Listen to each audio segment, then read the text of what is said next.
அன்பும் பண்பும் பாசமும் நேசமும் நிறைந்த நட்புகளுக்கும் உறவுகளுக்கும் இனிய காலை வணக்கம்.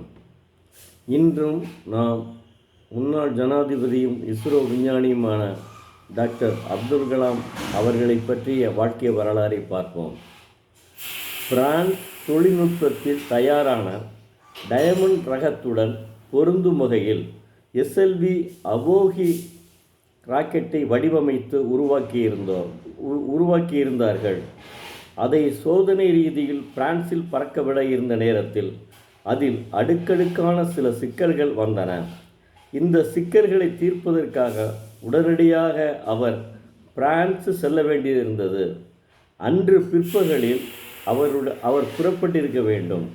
அதற்குள் அவர் அம்மாவினுடைய மரண செய்தி எட்டியது. கிடைத்த பேருந்தை பிடித்து நாகர்கோவில் போனார். அங்கிருந்து ரயிலில் புறப்பட்டு அடுத்த நாள் காலை ராமேஸ்வரத்தை அடைந்தார். அம்மாவினுடைய இறுதிச் சடங்குகளை முடித்தார். அவருக்கு வடிவம் கொடுப்பதற்காக உருவம் பெற்ற 2 ஆன்மாக்களும் இறைவனிடம் போய் சேர்ந்து விட்டன என்று மிகவும் வருத்தப்பட்டார். ஆனால் அடுத்த நாள் காலை அவர் தும்பா திரும்பிவிட்டார். பாருங்கள், இந்திய நாட்டினுடைய 2வது மகாத்மா என்றே டாக்டர் அப்துல் கலாமை சொல்லலாம். தன்னுடைய அம்மா இறந்த மறுநாளே அவர் தும்பா திரும்பிவிட்டார். இதுதான் நாட்டிற்காக அவர் உழைத்தது. என்னதான் தாயுதத்தை பெற்றவர்களாக இருந்தாலும் அவர்கள் இறந்தபோது ஒரு 2 நாட்களாவது குறைந்தது இருப்பார்கள். ஆனால் இவர் மறுநாளே தும்பா திரும்பிவிட்டார். தளர்ந்து போன உடலோடும் நொறுங்கி போன உள்ளத்தோடும் திரும்பி வந்திருந்தாலும் அந்நிய பூமியில் இந்திய ராக்கெட் மோட்டாரை பறக்கவிடம் அவருடைய லட்சியத்தை சாதிப்பதில் உறுதி கொண்டிருந்தார். லட்சியமில்லாத வாழ்க்கை லட்சியமில்லாத படகாக இருக்கக்கூடாது, துடுப்பு இல்லாத படகாக இருக்கக்கூடாது என்பதை அவர் உறுதியாக இருந்திருக்கிறார் என்பதை நாம் படித்தபோது தெரிந்து கொள்ள முடிகிறது. இந்திய ராக்கெட் மோட்டாரை பறக்கவிடும் அவருடைய லட்சியத்தை சாதிப்பதில் உறுதி கொண்டிருந்தார். SLV-3 அபோகி மோட்டார் சோதனையை பிரான்சில் வெற்றிகரமாக முடித்து திரும்பியதும் ஒரு நாள் வெர்னர் வான் பிரான்ஸ் வருகை பற்றி டாக்டர் பிரம்ம பிரகாஷ் அவரிடம் தெரிவித்தார்.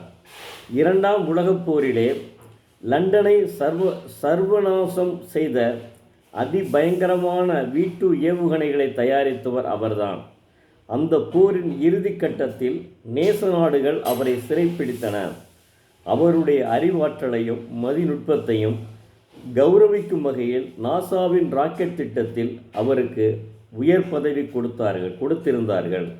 அமெரிக்க இராணுவத்திற்காக வேலை செய்த சமயத்தில் பிரசித்தி பெற்ற ஜூபிட்டர் ஏவுகணையை வன் பிரான் தயாரித்தார்.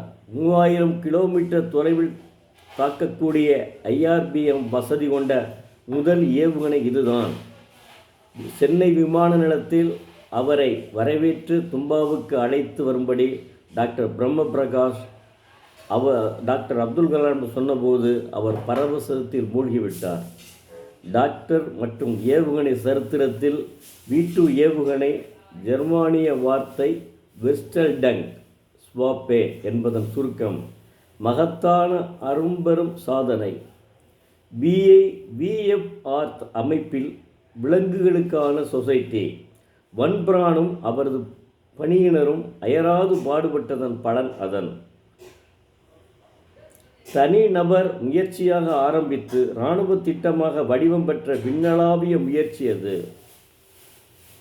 கும்மர்ஸ்பாட் என்ற ஜெர்மானிய ஏவுகணை ஆய்வுக்கூடத்தில் தொழில்நுட்ப இயக்குநராக பொறுப்பேற்றார் வன் பிரான்.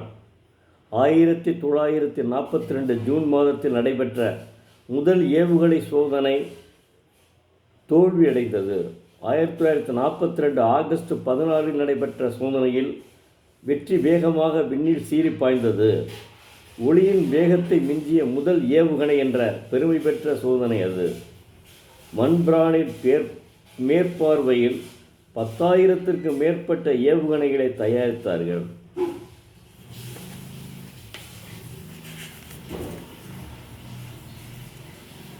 மீண்டும் நாளை அப்துல் கலாம் அவர்களை பற்றி பார்ப்போம்.